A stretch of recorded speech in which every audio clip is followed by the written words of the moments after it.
Hola amigos y amigas de Escuela PCE. En este vídeo vamos a corregir el examen de las pruebas PCE de Historia de España de 2021. Bueno, aquí lo tenéis. Tenéis una primera parte de tipo test, de preguntas objetivas, a las que hay que responder a 16 de las 20 que se proponen. ¿Vale? Se proponen 20 y hay que responder a 16. Lo que vamos a conseguir como máximo en esta parte del examen son 4 puntos. 4 puntitos que nos vienen muy bien para nuestra nota final. Vale, vamos a ver la primera. La 1. El comienzo de la conquista romana de la península ibérica estuvo motivado inicialmente A, por su necesidad de materias primas, especialmente los metales preciosos. B, contrarrestar la expansión cartaginesa. Y C, en la búsqueda de nuevas rutas comerciales.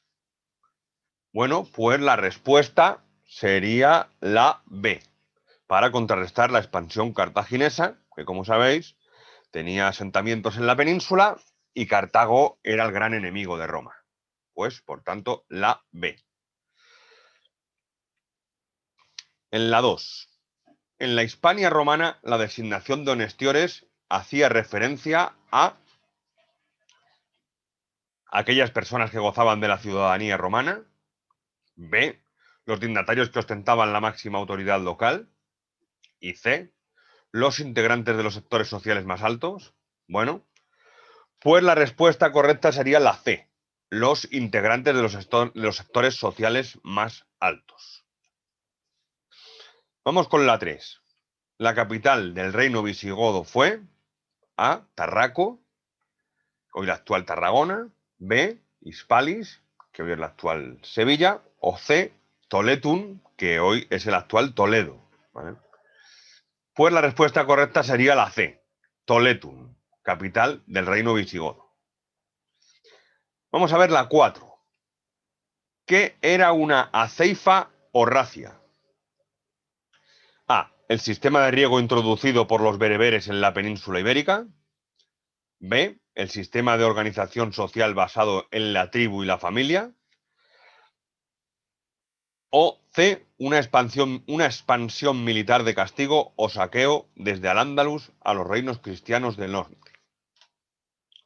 Bueno, pues la respuesta correcta es la C, una expansión militar de castigo o saqueo desde Al-Ándalus a los reinos cristianos del norte. La 5. ¿Cuál de estos productos fueron introducidos en la península ibérica por la agricultura de Al-Ándalus? A, cítricos y arroz. B, vid y olivo. C, avena y cebada. Bueno, la respuesta correcta sería la A, la vid y olivo, como ya vimos, los romanos ya lo conocían. ¿Vale? Vamos con la A, cítricos y arroz.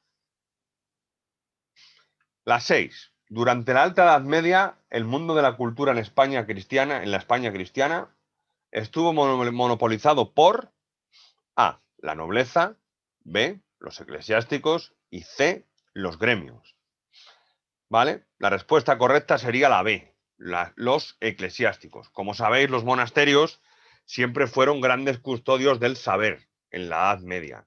Se hicieron grandes traducciones de todo tipo de textos y se conservaron los ejemplares de la mayoría de los tratados y de las obras que se conocían en la época. ¿Vale? Por tanto, la B. 8. La corona de Aragón consiguió una gran expansión durante el reinado de Jaime entre 1213 y 1276. ¿Cuál de las siguientes campañas no fue obra suya?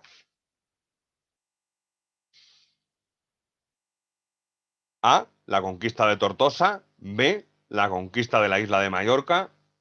Y C, la conquista del reino de Valencia. Vale, pues sería la A. Esa no fue una campaña de Jaime I, porque con Tortosa lo conquistó Ramón Berenguer IV. Por tanto, no es Jaime I. La A. 9. ¿Cuáles fueron los hitos más destacados del largo reinado de Pedro IV el Ceremonioso? 1336 a 1387. A.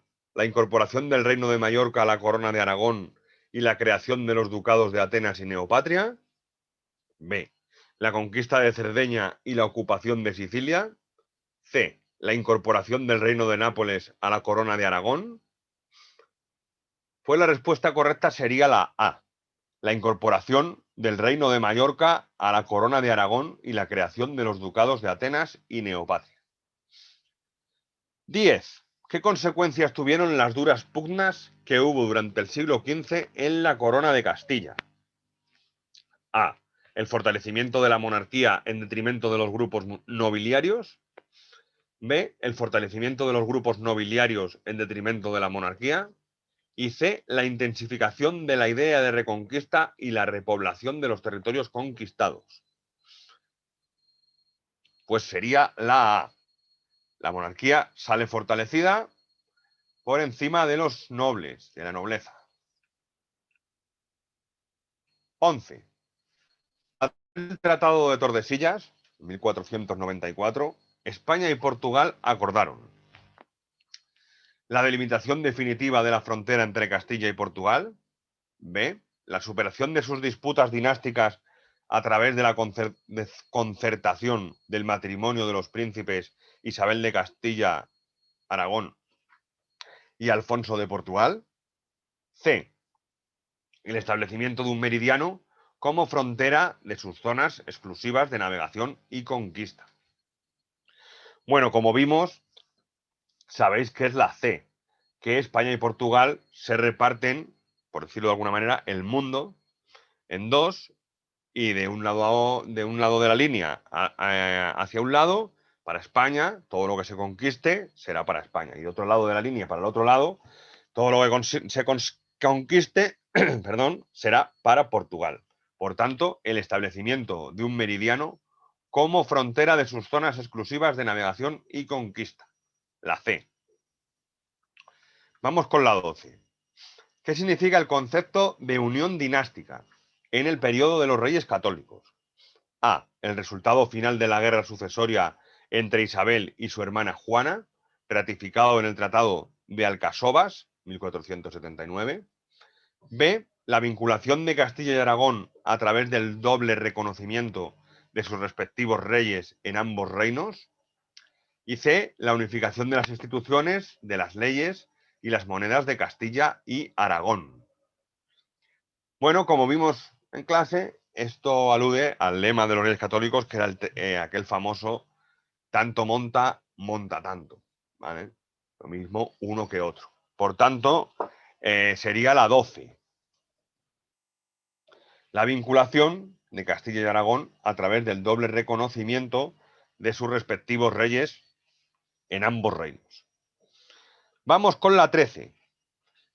La superación de la guerra de las comunidades en Castilla y las revueltas de las Germanías en Valencia tuvieron como consecuencia colateral A. La debilitación de la monarquía, B. El reforzamiento de las grandes órdenes religiosas y C. La dependencia de la nobleza respecto al... ¿Vale? En este caso saldría reforzada la monarquía. Por tanto, la C. 14. Los instrumentos que ayudaron a los conquistadores españoles a imponerse ante los grandes imperios azteca e inca fueron A. La ambición y la falta de escrúpulos. B. La prevalencia de sus ejércitos en número de hombres. Y C. La tecnología militar y la alianza con pueblos sojuzgados. ¿Vale? Sería la C. ¿Vale? Los españoles hicieron alianzas con aquellos pueblos que estaban sometidos por los aztecas y los incas, lo cual les facilitó un gran conocimiento del terreno. ¿Qué eran los estatutos de limpieza de sangre? Protocolos médicos que trataban de determinar a través del análisis de sangre el origen judío del individuo examinado. B. Tribunales eclesiásticos que juzgaba las prácticas judaizantes. O C. Proceso de investigación mediante el cual se trataba de probar que ningún antepasado había sido judío, musulmán o converso. Es decir, si uno era cristiano viejo. Por tanto, será la C.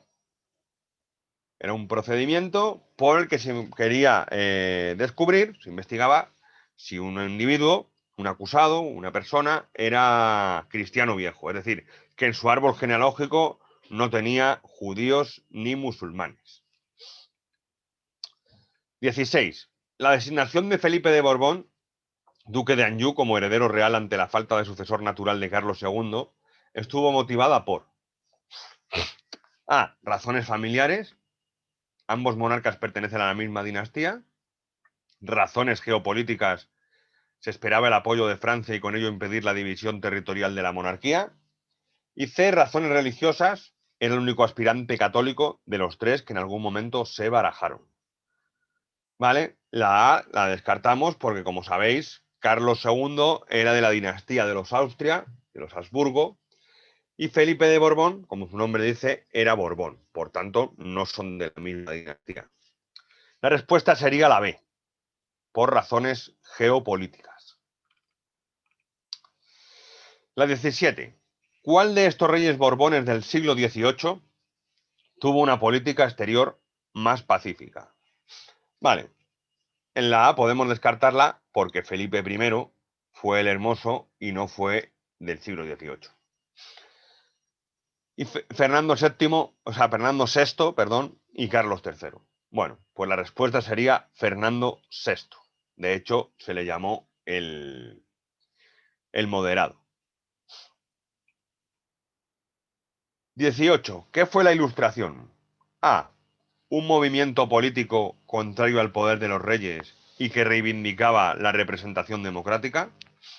Una nueva corriente de pensamiento caracterizada por la utilización de la razón para la comprensión de la realidad natural y social. Y C. Un proceso de transformación cultural cuyo objetivo era el fomento del alfabetismo y la abolición del oscurantismo religioso. ¿Vale? Sería la B. Una corriente de pensamiento caracterizada por la utilización de la razón para la comprensión de la realidad natural y social. Se da en el siglo XVIII fundamentalmente. 19. ¿Cuál de los siguientes personajes fue un destacado ministro de Carlos III? ¿Gaspar Melchor de Jovellanos, Pablo de Olavide o el Marqués de Esquilache? ¿Vale? Bueno, pues la respuesta sería la C, Marqués de Esquilache, que como ya vimos, el motín de Esquilache, que después de este motín, Esquilache tuvo que partir para el exilio. 20. El crecimiento de la población española durante el siglo XVIII se concentró en las grandes ciudades. Madrid y Barcelona alcanzaron 100.000 habitantes, 500.000 habitantes y 1.000.000 de habitantes. Bueno, es verdad que la población española sufrió un crecimiento en el siglo XVIII y las ciudades aumentaron considerablemente, ¿no?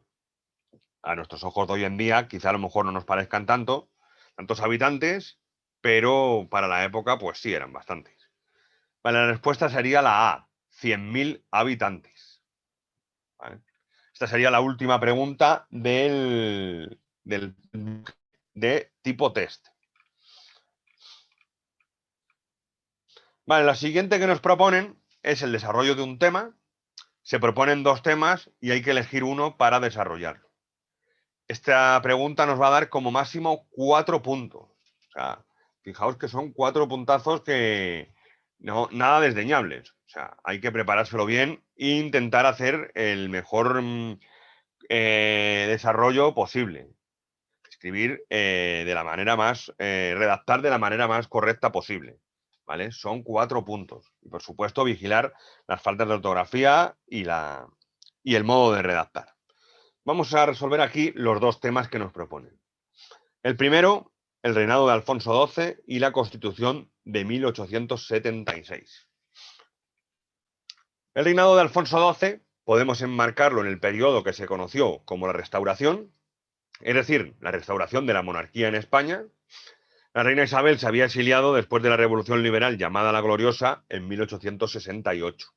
Por tanto, no había monarca. Hay que restaurar la monarquía. Eso se conoció como restauración. El 1 de diciembre de 1874, Alfonso hizo público el manifiesto de Sandhurst, en el que se presentaba a los españoles como un monarca potencial, es decir, que podía reinar, liberal, constitucionalista y dispuesto a servir a España. Dispuesto a servir a España con una constitución, ¿vale? Más allá de, o sea, rompiendo con cualquier duda que pudiera suscitar si sus intenciones era instalar una monarquía absoluta, ¿vale? En este caso se consideraba constitucionalista. En 1874, el general Arsenio Campos, Martínez Campos, protagoniza un pronunciamiento en Sagunto, en la provincia de Valencia, a favor del ascenso al trono de Alfonso XII. El reinado de Alfonso XII coincidió con los años de la institucionalización del régimen que estuvo en manos de Cánovas del Castillo. El carácter de proclamación como rey se subsanó al ser reconocido como rey por la Constitución de 1876, la cual respaldaron unas Cortes Constituyentes elegidas por sufragio universal. La Constitución de 1876, que es una de las cosas que se nos pregunta, es un código pragmático y ambiguo y adaptable al bipartidismo, es decir, de a dos partidos, ¿no? Instituyó una monarquía constitucional en la que el rey conservaba ciertas funciones importantes, como el mando del ejército y la facultad para disolver y convocar cortes, y también la facultad de elegir algunos senadores. El sufragio era censitario, es decir, solo votaban los hombres, que cumplían una serie de requisitos, y había separación de poderes. El legislativo era bicameral, había dos cámaras, con una cámara baja, que era el Congreso de los Diputados, de representación proporcional, elegidos en los distritos electorales, en que se dividía el territorio del Estado. Y un Senado en parte electivo, en parte nombrado por el rey y en parte vitalicio, es decir, cargos vitalicios que están siempre, toda la vida. Donde mejor se reconoce su carácter conciliador es en la regulación religiosa recogida en el artículo 11, ¿vale? El carácter reconciliador o conciliador de la Constitución, en este artículo que dice: la religión oficial del Estado es la católica, aunque se toleran otros cultos. Perdón. La alternancia en el poder aseguraba una estabilidad política en la que había carecido la España liberal. ¿Vale? Eso se conocerá como el turnismo, alternarse en el poder. Una vez gobiernan unos y otros, ¿no? Bueno, eso asegura unas garantías democráticas. Las fuerzas políticas se agruparon en dos bloques, uno conservador y otro liberal, que se sucedieron pacíficamente en el poder. Alfonso XII fue presentado por Cánovas como el rey pacificador, cualidad necesaria en España tras la Revolución del 68, de 1868, y como un rey soldado para prevenir tentativas militares. Durante su reinado se puso fin a la Tercera Guerra Carlista y a la Guerra de Cuba. La pacificación del país era necesaria para desarrollar el nuevo sistema. La acción conjunta de los generales Jovellar y Martínez Campos fue decisiva para acabar con el levantamiento carlista. Perdón. Al rey se le concedió el mando supremo del ejército y apareció en la escena de operaciones al final de la guerra. Así, el fin de esta guerra sirvió para prestigiar y afianzar la figura del joven rey, que se muestra para el pueblo como el pacificador y para los militares como el jefe supremo. Con esta autoridad moral de la monarquía sobre los militares se afianza el carácter civil del nuevo régimen, proclamado por un golpe militar. La guerra carlista terminó sin pactos, poniéndose fin al régimen foral e incorporándose las vascongadas, es decir, lo que hoy es el País Vasco, al régimen fiscal ordinario y al sistema de quintas. El éxito de la gestión militar y política de Martínez Campos desembocó en la Paz de Zanjón, en febrero de 1878, que firmaba con los rebeldes cubanos y para poner fin a la guerra cubana en 1878. Aunque bueno, luego sabéis que se volverá a abrir ese frente. En noviembre de 1885 fallece Alfonso XII. La reina María Cristina, es decir, su mujer, dio a luz 6 meses después. El régimen de la Restauración, con menos de 10 años de rodaje, se enfrentaba a posibles levantamientos carlistas y republicanos. Los partidos de turno cerraron filas, es decir, apoyaron a la regente María Cristina y al futuro rey, el hijo de Alfonso y María Cristina, firmando los pactos del Pardo para mantener el sistema turnista, es decir, de alternancia en el poder, y la regente se mantuvo estrictamente dentro de los límites de la Constitución, dejando actuar a los políticos. ¿Vale? Bueno, pues eso sería un poco desglosado, desarrollado, el reino de Alfonso XII y la Constitución de 1876. ¿Vale? Vosotros lo podéis completar, pero esta propuesta sería correcta, ¿vale? Por lo que ganaríamos 4 puntos. Vamos a resolver el siguiente tema, el otro tema que proponen. Proponen el reinado de Alfonso XIII, la etapa constitucional. Alfonso XIII era hijo de Alfonso XII y María Cristina de Habsburgo, Lorena. En 1902, al cumplir 16 años, Alfonso XIII fue declarado mayor de edad y asumió las funciones constitucionales de jefe de Estado.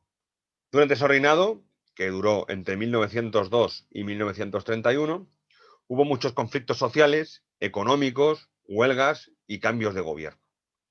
Algunos de los problemas más destacados fueron la debilidad internacional de España al perder las últimas colonias, aunque fueron durante la regencia de María Cristina, 1898, Cuba, Puerto Rico y Filipinas. La inestabilidad social derivada de reivindicaciones obreras en el norte del país, debido a la precariedad de su situación, lo que desembocó en una huelga general en 1917. Otro gran problema que tuvo que enfrentar el reinado de Alfonso XIII fue la gran corrupción política derivada del turnismo o alternancia en el poder, lo que vimos antes, del Partido Liberal y el Partido Conservador. El periodo constitucional podemos decir que será desde 1902 a 1903, a 1923, perdón, 1923. La Constitución que estaba en vigor era la de 1876, promulgada durante el reinado de su padre Alfonso XII, durante la Restauración Borbónica, la cual instituyó una monarquía constitucional en la que el rey conservaba ciertas funciones importantes como el mando del ejército y la facultad de disolver y convocar cortes y elegir algunos senadores. ¿Vale? O sea que el rey tenía unas ciertas facultades, aunque se acataba la Constitución. Alfonso XIII respetó esta Constitución y desarrolló una labor muy activa en asuntos políticos y militares, como por ejemplo la Guerra del Rif, que ahora más adelante veremos un poquito sobre ello. De este modo, el proceso de transformación del régimen político de la Restauración se complicó al paso a una monarquía parlamentaria, ya que el rey se entrometía en la política interna de los partidos políticos, haciendo las veces de árbitros en los conflictos internos. Es decir, cuando en un partido político no se ponían de acuerdo quién debía ser el líder, pues a lo mejor el rey lo nombraba. Y esto es una intromisión antidemocrática y propio de monarquías absolutas. Por tanto, eso hace que el proceso hacia una monarquía parlamentaria se entorpezca un poco.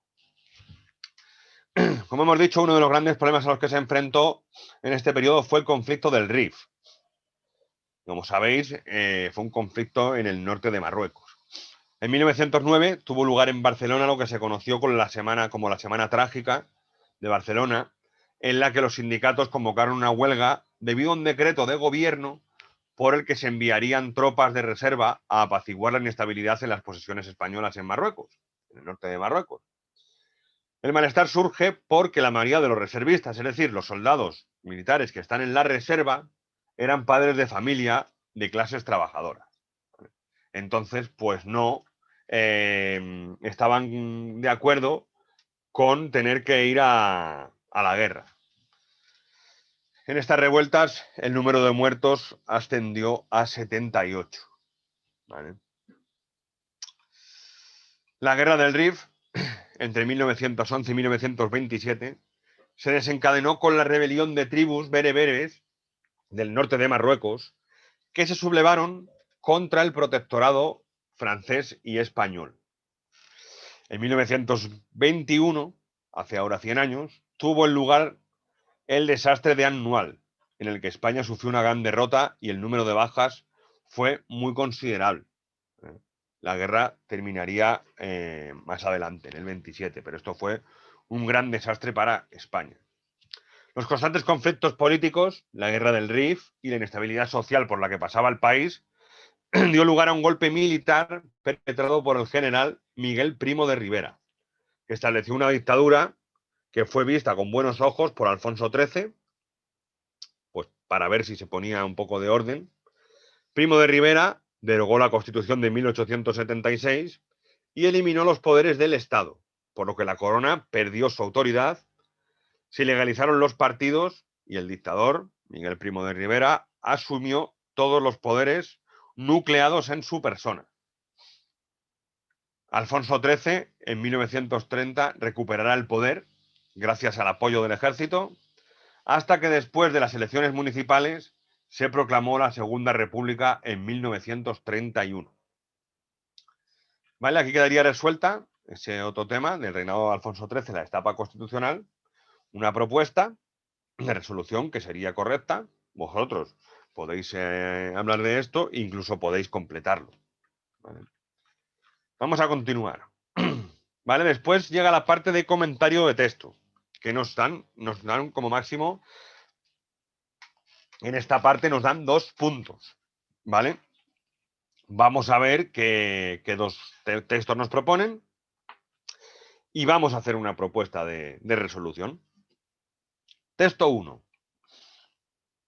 Sustentamos que es monstruoso, insoportable despotismo, que la autoridad temporal, llámese Parlamento, República o César, se constituya fuente de todo derecho, juez y maestro de doctrinas. Quisiéramos asimismo que España, desgraciada y abatida por el liberalismo, tuviera bríos y pujanza como en los buenos tiempos de su cristiana fe. Amamos y defendemos la libertad, y por eso aborrecemos a los horrendos que, con nombre de libertad de conciencia, libertad de cultos, libertad de imprenta, abrieron las puertas de nuestra patria a todas las herejías y a todos los absurdos extranjeros y extranjerizados que ya habían llenado de luto y vergüenza a otras naciones.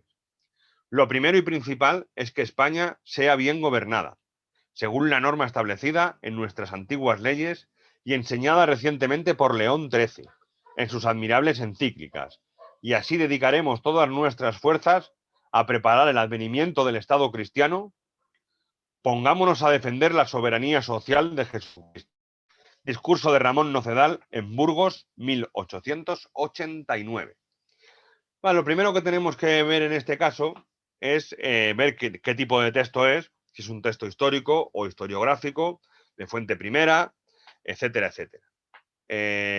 Historiográfico suele ser un texto que redacta un historiador, alguien que está estudiando un determinado periodo de la historia.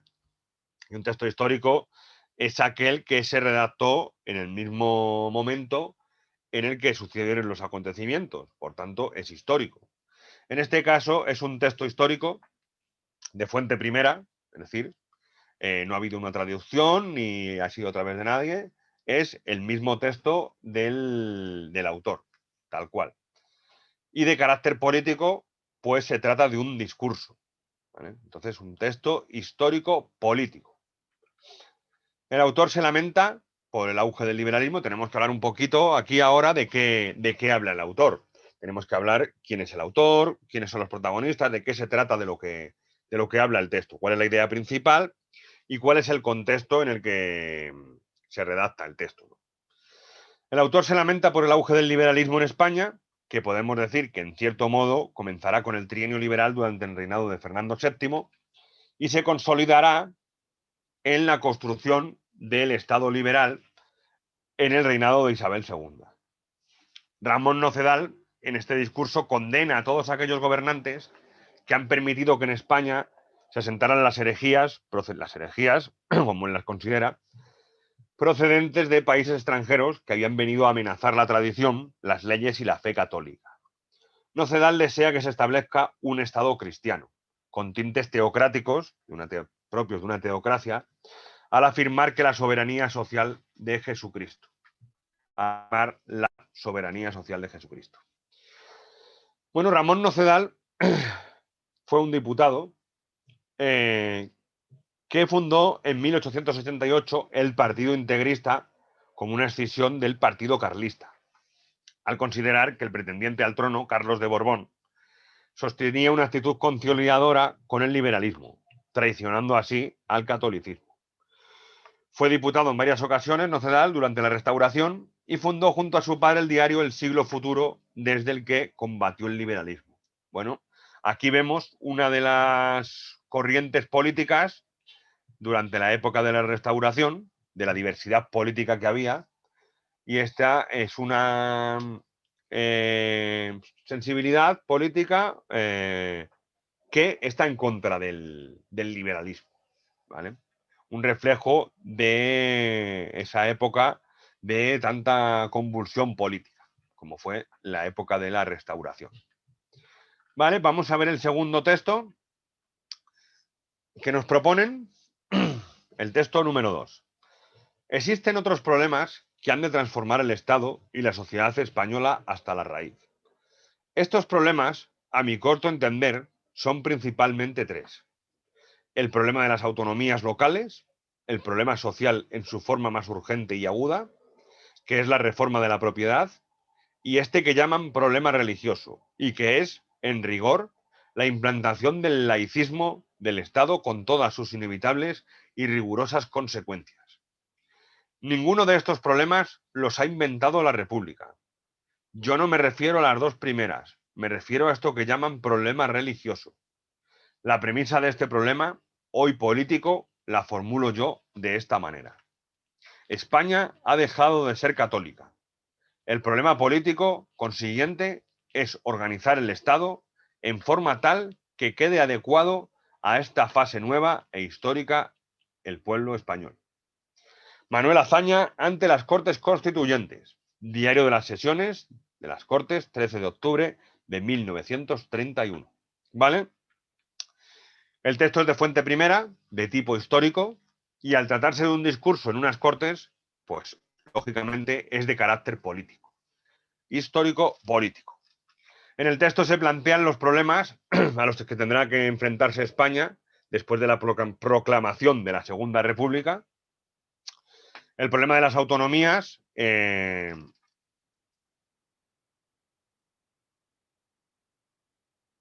problema de las autonomías, es decir, aquellas regiones que tienen una identidad propia, la reforma de la propiedad, ya que los latifundios están muy desigualmente repartidos en las diferentes regiones. Y por último, el tema que considera más importante es el tema religioso, por lo que plantea reformar el país hacia el laicismo y separar el Estado de la Iglesia, porque afirma que España ha dejado de ser católica. El 4 de abril del 31 se declaró la Segunda República, después de las elecciones municipales en las que triunfó la mayoría antimonárquica. Manuel Azaña será el presidente del Consejo de Ministros desde el 31 hasta el 33 y posteriormente será presidente de la Segunda República desde el 36 hasta el 39. Sabéis que el 36 al 39 será la Guerra Civil, ¿vale? Los dos primeros años de la República se conocieron como el bienio social azañista, en el que Azaña lideraba la coalición de republicanos de izquierdas. Entre sus reformas, en 1932 se promulgó la ley para la reforma agraria, la cual intentará paliar la desigualdad social que existía en la mitad sur de la península, como hemos dicho, del mal reparto que había en los latifundios, los grandes terrenos de cultivo. Estas reformas y el profundo anticlericalismo que mostró el gobierno de la República generó un gran malestar entre los sectores más conservadores, lo que desembocó en un levantamiento armado en 1936, que desembocará en la Guerra Civil Española. Durante este conflicto, Azaña ejercerá como jefe del bando republicano. En 1936 termina la guerra y comienza la dictadura del general Francisco Franco. Bueno, pues ahí tenéis una propuesta de comentario correcta que vosotros podéis tomar en cuenta o la podéis completar si lo consideráis oportuno. Bueno, pues hasta aquí el examen de Historia de España de la convocatoria de 2021. Os invito a que visitéis nuestra web de Escuela PCE, que echéis un vistazo a nuestros cursos y cualquier información o cualquier cosa que necesitéis, os podéis poner en contacto con nosotros y os responderemos cualquier cuestión.